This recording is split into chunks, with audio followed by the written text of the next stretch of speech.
Assalamualaikum warahmatullahi wabarakatuh. Faslun al-udhiyatu sunnah. Jadi dalam kesempatan ini berbicara tentang sembelihan atau ibadah kurban.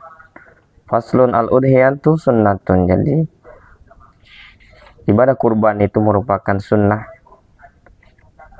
Al-udhiyatu bitasydidil ya'i huwa ma yudbahu minan na'ami taqarruban ilallah yaumal 'id wa ayyamat tasyrik. Jadi udhiyah dengan ditasydid ya-nya merupakan sesuatu yang disembelih dari binatang taqarruban ilallah yaumal 'id wa ayyamat tasyrik, dengan niat untuk mendekatkan diri kepada Allah Subhanahu wa taala pada hari Idul Fitri dan hari-hari tasyrik.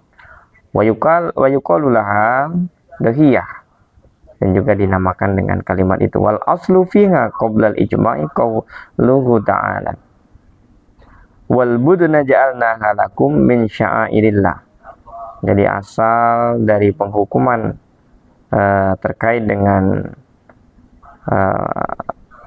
udhiyah sebelum ada ijma', yaitu firman Allah Subhanahu wa taala surat Al-Hajj ayat 36, wal budna ja'alna lakum min sya'airillah, dan Allah menjadikan onta sebagai syiar-syiar bagi Allah Subhanahu wa taala, atau dijadikan sebagai syiar-syiar agama Allah.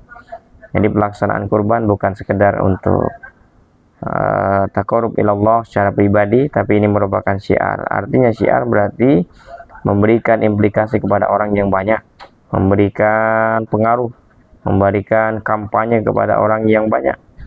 Maka di sini pelaksanaan kurban diharapkan betul memang harus dipublikasikan, harus dibuka, harus dilihat orang banyak, bahkan dikampanyekan di halayak ramai. Jangan hanya diketahui dan dirasakan oleh orang-orang sekitar, karena ada banyak sekarang beberapa konsep asal dari kurban ini mulai luntur. Kenapa? Karena ada masjid yang mengumpulkan kurban dalam satu tempat, padahal ada masjid yang lain yang tidak merasakan kurban pada hari itu. Ya, memang kesadaran dalam berkurban ini khususnya di kota Bengkulu sudah mulai muncul semakin banyak. Ada satu masjid itu sampai 14, 15 atau bahkan sampai 20. Ada yang bahkan di tempat yang lain itu kurban cuma satu atau bahkan tidak melaksanakan kurban. Ya, memang kesadaran ini ada pengaruh dari pengurus mungkin, pengelola dan lain sebagainya.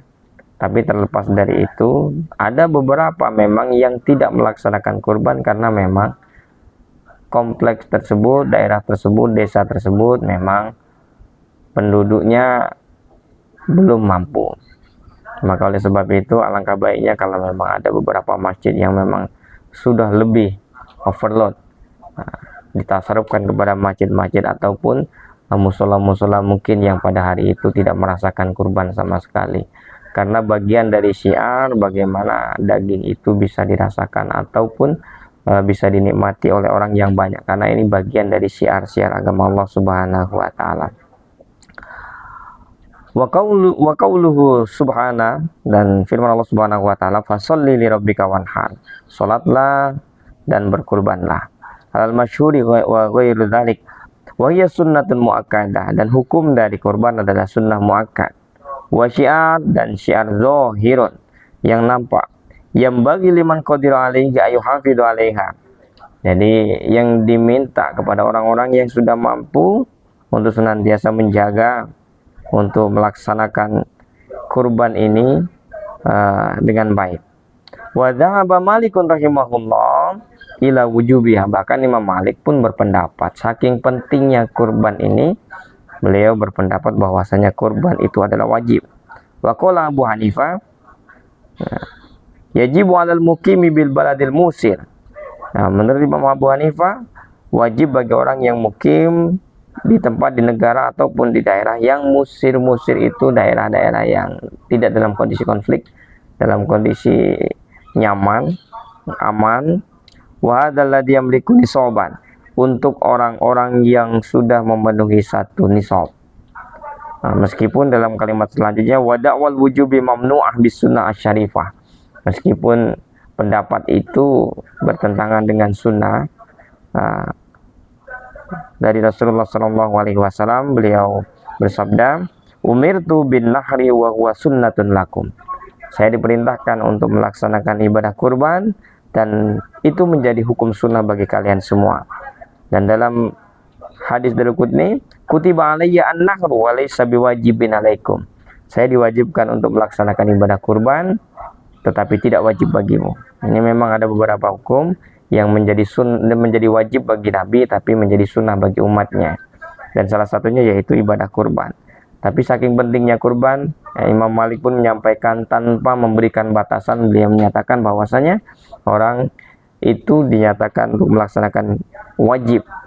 Nah, sementara Imam Abu Hanifah beliau menyampaikan bahwasanya kalau orang itu sudah sampai satu nisab, maka wajib baginya untuk melaksanakan ibadah kurban. Nah, inilah sebuah hukum yang sama-sama sudah kita pahami dan perlu kita pahamkan dalam diri kita bersama. Dan makanya dalam selanjutnya disampaikan dalam kitab ini, idza arafta hadza fatadhiyatu sunnatun alal kifayah. Jadi makanya jalan tengah diambil, apa itu? Dihukumi dengan sunnah alal kifayah. Idza fa'ala wajidun min ahli bait ta'di alal kul haqqus sunnah. Jadi kalau sudah ada satu saja melaksanakan ibadah kurban dalam satu keluarga tersebut, maka sudah mencukupi dan sudah terlepas dari hukum sunnah, sudah melaksanakan sunnah. Jadi satu keluarga itu memang yang disunahkan adalah satu. Yang memang kita dihadapkan dengan kondisi sekarang, di kantor diminta, di masjid diminta, bahkan di komunitas juga diminta. Nah, makanya dalam satu orang itu sampai ada yang 3, ada yang 2.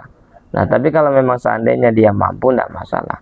Tapi kalau ini ada unsur keterpaksaan dan unsur yang lain yang menghilangkan nilai ibadah, ya ini kebijakan-kebijakan tersebut harus ditinjau kembali. Nah, misalnya di tempat-tempat tertentu, karena yang kita ingin cari adalah tingkat kemanfaatan dan syiar. Di mana syiar yang lebih banyak, disitulah kita melaksanakan ibadah kurban. Karena ada yang sifatnya kurban orang-orang itu hanya kolektif, orang-orang tertentu yang bisa mendapatkan dan pembagiannya pun orang-orang tertentu. Maka boleh kita pilih-pilih berkurban di tempat yang kemungkinan syiarnya itu lebih banyak, orang-orang yang bisa mendapatkan kemanfaatannya juga lebih banyak. Walau taraka ahlu baitin kurihalahum. Nah, seandainya ditinggalkan dalam satu keluarga tidak ada yang berkurban sama sekali, maka hukumnya adalah makruh. Jadi ini sekedar untuk penambah pengetahuan kita bersama. Kitab yang saya baca Kifayatul Akhyar, dan kita semampu mungkin ya, pendapat Imam Abu Hanifah bisa kita jadikan referensi. Salah satunya selain hukum dasarnya adalah sunnah, tapi kalau memang seandainya kita sudah sampai satu nisab, alangkah baiknya untuk senantiasa berkurban dalam tiap tahunnya. Assalamualaikum warahmatullahi wabarakatuh.